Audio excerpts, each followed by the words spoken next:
കയറി ഓരോ വീട്ടിലും ഞങ്ങൾ എത്തിപ്പെടുന്നുണ്ട്. പരമാവധി ഞങ്ങൾ ഈ ഭാഗത്തുള്ള ഈ സുഗന്ധിരി കോളനിയുടെ ഏരിയയാണ് ഇവിടെ ഈ ഭാഗം മുഴുവൻ.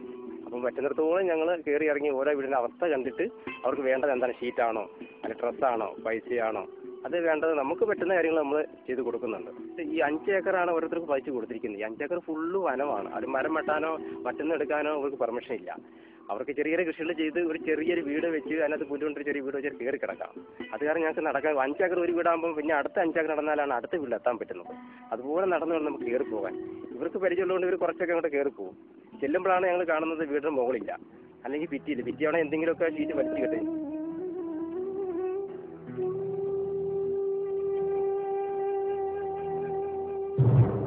ഇതും ഒരു വീടാണ്. 4 അംഗങ്ങളുള്ള കുടുംബം താമസിക്കുന്ന വീട്.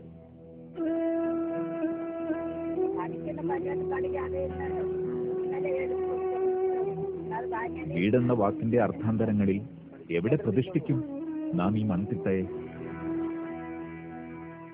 2 വർഷം മുമ്പ് സുഗന്ധിരി കോളനി വരുമ്പോൾ വീട് സന്ദർശിക്കുമ്പോഴാണ് ഇവരെ ആദ്യമായിട്ട് കാണുന്നത്.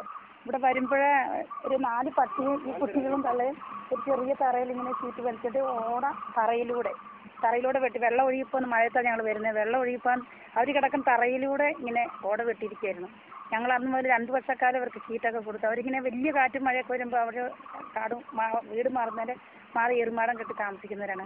അവരുടെ ഹസ്ബൻഡാണെങ്കിൽ മാനസിക രോഗിയാണ്, സൈക്കാട്രി പേഷ്യൻ്റാണ്, പണിക്കൊന്നും പോരാ. പിന്നെ അവർ എല്ലാ ദിവസവും കാട്ടിൽ വിളിക്കുന്ന വിറക് വെട്ടിക്കൊണ്ടേ കൊടുത്താൽ ചിലർ 30 രൂപ കൊടുക്കും, ചിലർ 40 രൂപ കൊടുക്കും. ആ 40 രൂപ കൊടുക്കുന്നതുകൊണ്ട് അരി വാങ്ങിയാണ് ഇവർ ഇവിടെ വന്ന് കൊണ്ടുവന്ന് കുട്ടികൾക്ക് കൊടുക്കുന്നത്. അതുവരെ ഞങ്ങൾ പട്ടിണിയായിരിക്കും. ആ 30 രൂപ കിട്ടുന്നതുകൊണ്ട് 1 കിലോ അരിയോ അല്ലെ ഇച്ചിരി സാധനം മേടിച്ച് അങ്ങനെ അവർ ചെയ്യുന്നത്.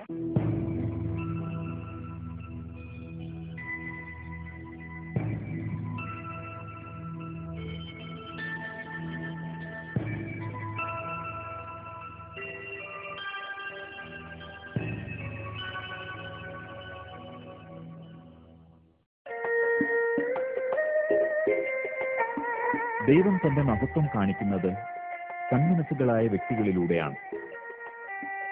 ഇവിടെ അനിലയും ബാലചന്ദ്രനും നിറവേറ്റുന്നത് അങ്ങനെ ഒരു ദൗത്യമാണ്. കരുതലിന്റെയും സ്നേഹത്തിന്റെയും അസാധാരണ ദൗത്യം.